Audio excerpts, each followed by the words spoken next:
In this video, I'm going to break down some of the main differences between the head of growth role and the head of marketing role.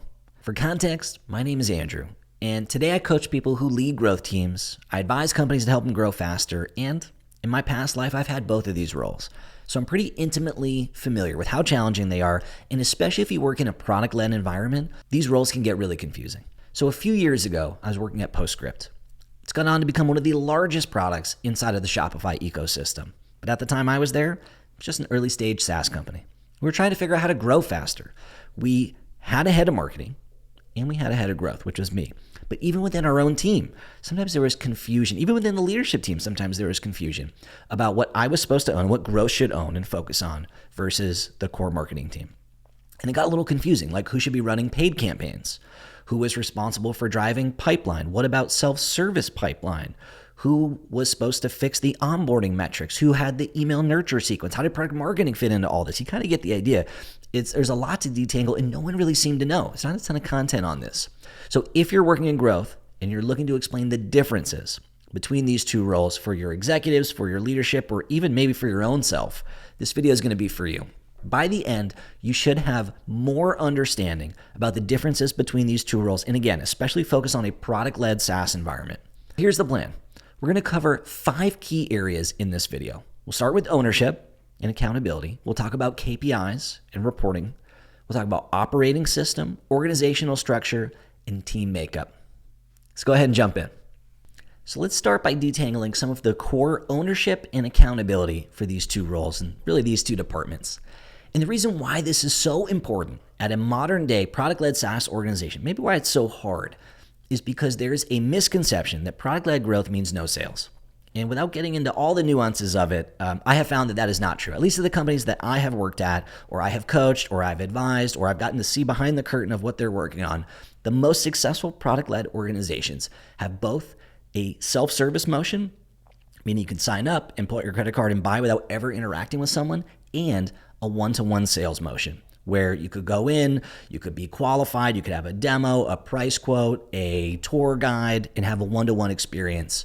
And the challenge is balancing those two, because those two motions, if not managed properly, you just end up moving customers from one to the other, meaning you could have less folks go into your self-service motion, maybe more into sales, or maybe less in sales and more in the self-service motion. If you're not careful, the company just moves money from one pocket to the other. And obviously you want to avoid that.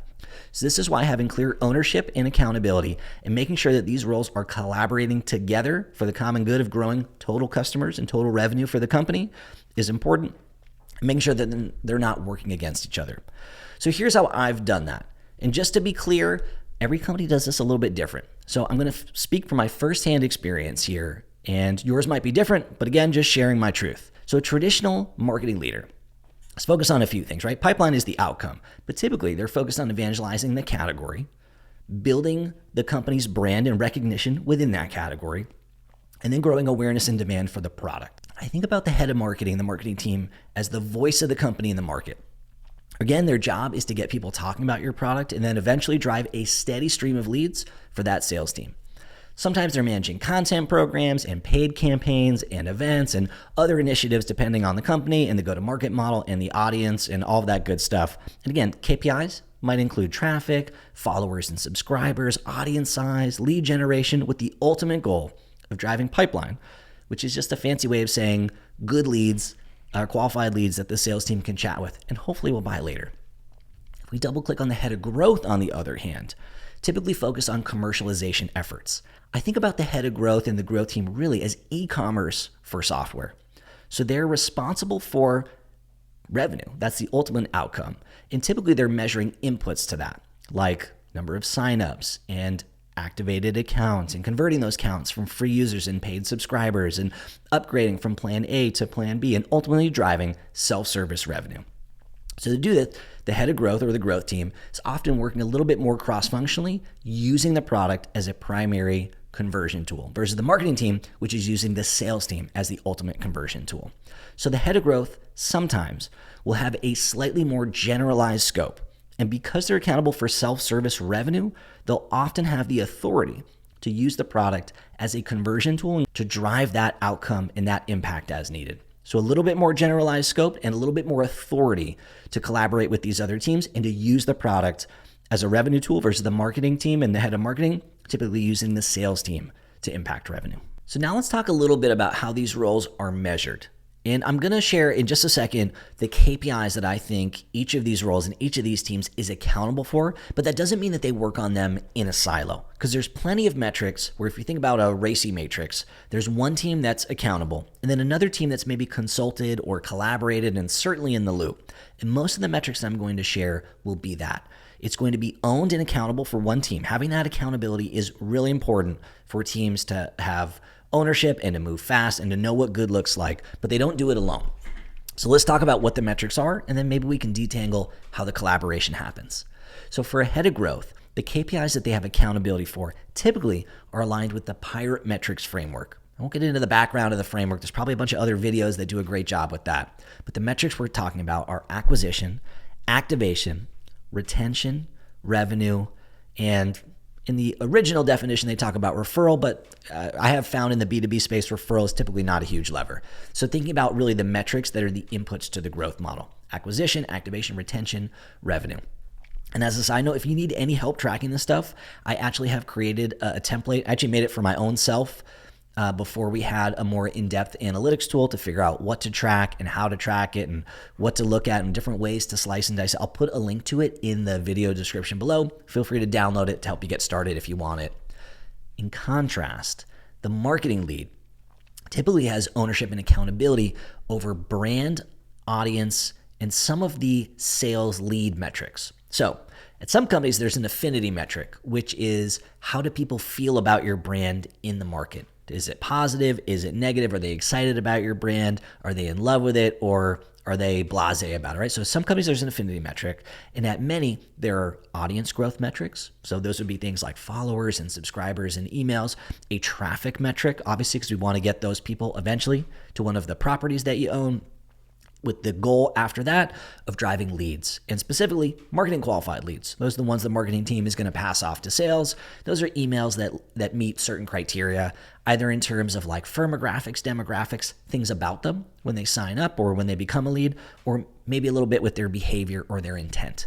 And that could be the thing that they signed up for or the place they signed up for it. Those are all things the marketing team has accountability for. So now let's talk about operating system. And in my experience, this is where things really start to deviate and get interesting. The way that these two roles and two teams operate is completely different. So your head of growth, typically operating more like a scientist. So spending a lot of time zooming into the model and into the data to find areas that have an opportunity to help us, help your company grow faster. So finding areas of opportunity and then probably brainstorming a bunch of different solutions because their ownership is so wide. They can use the product as a tool. They can collaborate with marketing as a tool. They can brainstorm and prioritize many different ideas, and then running a series of experiments. Typically, the head of growth's operating system is really focused on validating or invalidating some of these ideas before making a huge investment and spending weeks and months on polish and fine-tuning and presentation. So a growth team and a head of growth typically trying to create a portfolio of bets that they can validate or invalidate quickly before they invest too deeply. And because of that, and they're working cross-functionally, your typical head of growth in your growth team might work in specific sprint cycles with engineers. So at one company, my team ran bi-weekly sprints. We had daily stand-ups with product and engineering and the data team members, and we ran more of an iterative, data-driven approach that enabled the team to move fast and to pivot when needed. And for context, I've actually detailed out exactly how I believe a head of growth should operate in these types of environments. Call it my curriculum, and I'll put a link to that in the description below. It's free, it's ungated, hopefully it's helpful. Then on the flip side, we've got your marketing leader who's operating a little bit less like a scientist and more like a strategist. So the marketing team is typically thinking about initiatives that are longer term. So they've got things that are maybe higher confidence, but slower to pay off. Things like SEO or brand building campaigns. And they're also working cross-functionally, but with different stakeholders. So instead of working with product and engineering, their stakeholders are aligning with sales and sometimes with the product team as well on feature and update releases. So for example, they might run a 6-month campaign to improve search rankings that might support a product launch with a targeted ad campaign and maybe a nurture sequence on the back end of that. Those are all things that marketing has ownership and accountability for that ladder up to the KPIs we just talked about. So again, they collaborate cross-functionally too, typically with design and content teams, more so than engineers. And usually, in my experience, marketing teams are typically operating without the same sprint cycle and sprint rigor. Marketing teams tend to involve a little bit more program management. So again, thinking about some longer term initiatives that are aligned with product release cycles or maybe some seasonality programs that support sales goals. Now, where these roles sit in an organization kind of says a lot about their focus. So a head of growth, in my experience, is most common to report to a CEO or a COO. I've actually reported to both of those personally in my previous life. And the reason why sometimes it's helpful is because the growth team and the head of growth typically operating at the intersection of all these other teams, or the intersection of product and marketing and data and engineering. And to accomplish the outcomes that we talked about earlier and manage the self-service revenue, this role has to work cross-functionally, usually as an independent team, and sometimes to help influence and ensure that at the highest level the company's on board with that, having the CEO or COO involved can be incredibly helpful to help kind of influence multiple layers of the organization. On the flip side, traditional marketing leader, most common in my experience would be to report to the CEO or CRO if you have one. And the reason why is because they're managing a team that's collaborating closely with product on timelines and sales on pipeline and things like that. And it would make sense to have them involved in whoever is accountable for both of those things. And at some companies, that's the CEO, or if they're mature enough to have a CRO, it would make sense to have the marketing team and marketing leader ladder up to that organization. Those are the most common setups that I've seen. So finally, let's talk about who's on each team. So a head of growth is typically leading a cross-functional team focused on the KPIs and the areas of ownership that we talked about earlier. So who's on that team? It can change over time. Typically, it starts with a small cross-functional team. And in my first growth team, it was me. I was kind of operating as a growth product manager, 2 developers to help us make changes inside of the tool or on the website, and a designer who could help us create different designs that we could execute and test quickly. And over time, as the team scope and impact grew, the team scaled. And eventually, we brought on some business intelligence folks and some marketers we brought closer into the team. And eventually, we had multiple teams that each owned different initiatives or different areas of the growth model. We had a sign-up team, we had an activation team, and then sometimes we'd work together on pricing or monetization initiatives.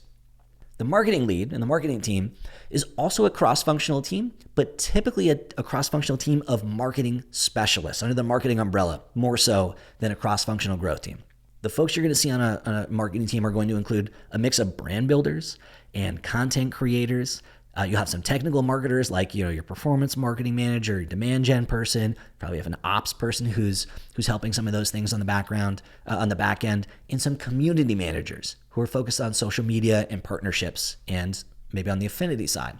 So depending on the company's priorities and the channels that are working for your ICP and that are a fit for your product, you might have some other roles too, but those are kind of a good starting point. So the high level summary here is that the marketing team are probably a little bit less cross-functional compared to growth, right? You're not going to have an engineer sitting on the marketing team where you have to have one on the growth team for it to be successful accomplishing the KPIs. And so because marketing is such a wide discipline, you need a wide range of marketing skills to be successful doing that.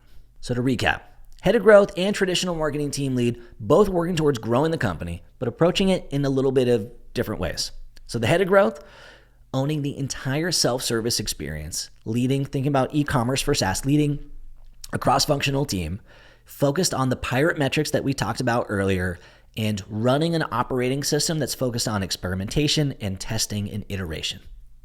Contrast, traditional marketing team lead, managing also a cross-functional team, but really under the marketing specialty and under the marketing umbrella, thinking about KPIs that are focused on brand building, awareness, generating demand and driving sales pipeline, and typically working in a longer term, less iterative, more longer term strategic initiatives, things like SEO and content creation, seasonal campaigns, and less short term sprint cycle focused on the scientific method. So if you're trying to explain this to your manager, focus on the things that we talked about here today: ownership and accountability, KPIs, differences in operating systems, organizational structure, and the makeup of the teams. Again, these roles complement each other, but require clear ownership and accountability to be successful. If you like this video, I got other stuff for you. I've got other videos where I break down leadership strategies for people who lead growth teams, where I break down how to get off to a hot start if you are in a new growth role, or if you're trying to break into growth, I've got a video where I break down some of the qualities that high impact growth leaders display. And if you're looking for some one-to-one coaching or support, please visit my website, deliveringvalue.co. Learn more about me and what I do and see if it might be a fit for us to work together. Thank you for watching. See you in the next video.